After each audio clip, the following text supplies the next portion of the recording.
سفر ایمان کے تمام سامعین کو دل فراز چینڈیو کا السلام علیکم۔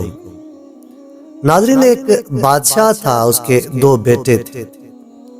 بادشاہ جب فوت ہو گیا تو اس کی وفات کے بعد اس کا بڑا بیٹا فوراً ہی تخت پر قابض کیا گیا۔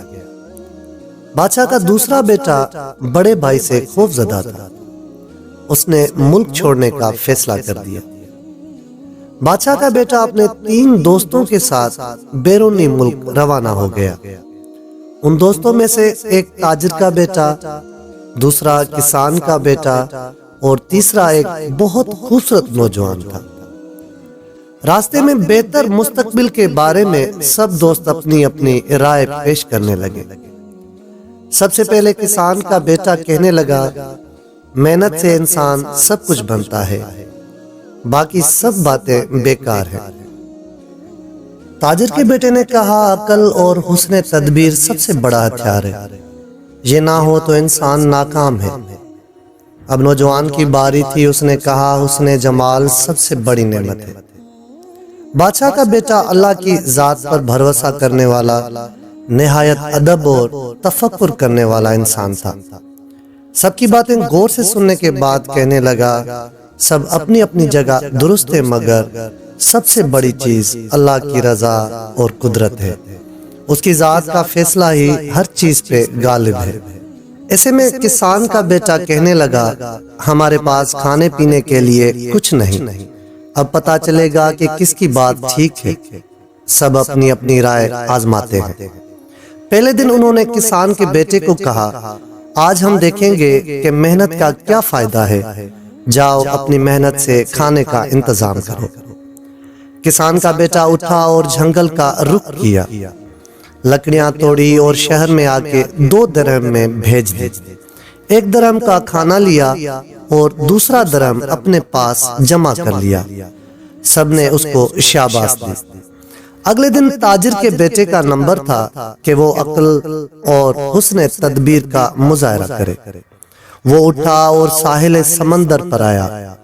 سمندر میں سامان سے بھری کشتی ساحل کی طرف آ رہی تھی۔ تاجر کا بیٹا کشتی میں بیٹھ گیا اور کشتی کے مالک کے پاس پہنچا اور سامان کا بھاؤ تاؤ کیا۔ ادھار پر سارا سامان 100 درہم میں خرید لیا۔ جب کشتی ساحل پر پہنچی تو مقامی تاجر انتظار میں تھے۔ تاجر کا بیٹا ان کے پاس آیا اور سارا سامان 1100 درہم میں بھیج دیا اور 100 درہم سامان کے مالک کو دے دیے اور باقی ساری رقم اپنی جیب میں ڈالی۔ دوستوں کے لیے بہترین کھانا لیا اور ان کو خوب سیر کروائی۔ سب نے اس کے حسن تدبیر کی بہت تعریف کی۔ اگلے دن خوبصورت جوان کا نمبر تھا، جس کا کہنا تھا انسان خوبصورتی کے بلبوتے پر کامیابی حاصل کرتا ہے۔ دوستوں نے کہا، آج ہم دیکھیں گے کہ آپ کا حسن ہم کو کیسے کھانا کھلائے گا۔ وہ نوجوان اٹھا اور شہر کی طرف روانہ ہوا۔ ایک گھر کے باہر درخت کے نیچے بیٹھ گیا۔ اوپر سے ایک خاتون نے اسے کھڑکی سے جھانکا اور دیکھا ایک خوبصورت نوجوان پریشان بیٹھا ہے۔ اس نے بلا کر وجہ پوچھی تو اس نے دوستوں کا سارا قصہ سنایا۔ خاتون نے نوجوان کو کچھ رقم تھما دی۔ وہ نوجوان سب کے لیے کھانا لے آیا۔ سب دوستوں نے اس کی بہت تعریف کی۔ اب بادشاہ کے بیٹے کی باری تھی۔ سب سوچنے لگے کہ کسان کے بیٹے نے بھی محنت کی، تاجر نے بھی کچھ کیا، نوجوان نے بھی کچھ کر ہی دکھایا، مگر اب بادشاہ کا بیٹا جو کہتا ہے کہ اللہ کا فیصلہ رضا اور تقدیر ہر چیز پر غالب ہے، اب یہ کیا کرے گا؟ شہزادہ اللہ کا نام لیتا ہوا شہر میں داخل ہوا اور راستے کے کنارے جا بیٹھا۔ وہاں اسی ملک کے بادشاہ کا جنازہ لے کر جا رہے تھے۔ شہزادے کو راستے میں بیٹھا دیکھ کر پولیس آفیسر نے اس کو ڈانٹا اور کہا، شرم نہیں آتی؟ بادشاہ کا جنازہ جا رہا ہے اور تم اس طرح بیٹھے ہو؟ بادشاہ کو دفنانے کے بعد جب پولیس آفیسر واپس آیا تو دیکھا شہزادہ اس وقت بھی وہیں بیٹھا تھا، تو فوراً ہی اس کو گرفتار کر کے جیل میں ڈال دیا۔ اب دوست انتظار کر رہے تھے اور واپس نہ آنے کی وجہ سے قیاس آرائیں کرنے لگے۔ وہ شہزادے کو ڈھونڈنے شہر کی طرف چلنے لگے۔ ادھر کابینہ کے وزراء مشیر جمع ہونے لگے اور نئے بادشاہ کے انتخاب کے لیے غور و فکر کر رہے تھے کہ نیا بادشاہ بادشاہوں کے ہی خاندان سے ہونا چاہیے، عام آدمی منتخب نہ کیا جائے گا، مگر بادشاہ کا کوئی وارث نہیں تھا۔ بڑے وزیر نے اعلان کروایا کہ تم میں سے کوئی ہے جو بادشاہوں کے خاندان سے تعلق رکھتا ہو، مگر کابینہ میں کوئی ایسا بندہ نہیں تھا۔ وہاں ایک پولیس آفیسر کھڑے ہوئے اور کہنے لگے، ایک بندہ ہے جو بادشاہوں کے خاندانوں سے لگتا ہے، وہ میرے پاس جیل میں بند ہے۔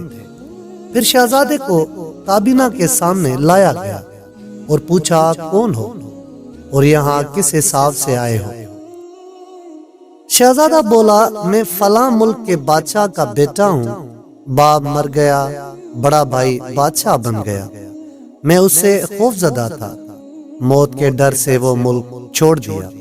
تمام کابینہ نے اس کی بات کو قبول کر لیا اور اس کے ہاتھ پر بیعت کر لی اور اسے اپنے ملک کا بادشاہ منتخب کر لیا۔ یقیناً اللہ کا فیصلہ تمام تدبیروں پر غالب ہے۔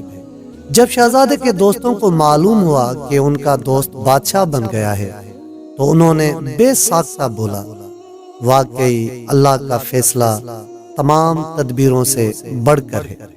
جب ان کے دوست بادشاہ کے دربار میں آئے تو بادشاہ نے ان کو دیکھ کے کہا، اللہ نے یہ سب کچھ اس لیے کیا تاکہ تمہیں معلوم ہو جائے کہ اللہ کا فیصلہ رضائے طاقت ہر چیز پر غالب ہے، اللہ جو چاہے وہ کر سکتا ہے۔ خواتین و حضرات، جس نے خدا کی ذات پر بھروسہ کیا، اللہ نے اسی کو ہی ہمیشہ کامیاب کیا۔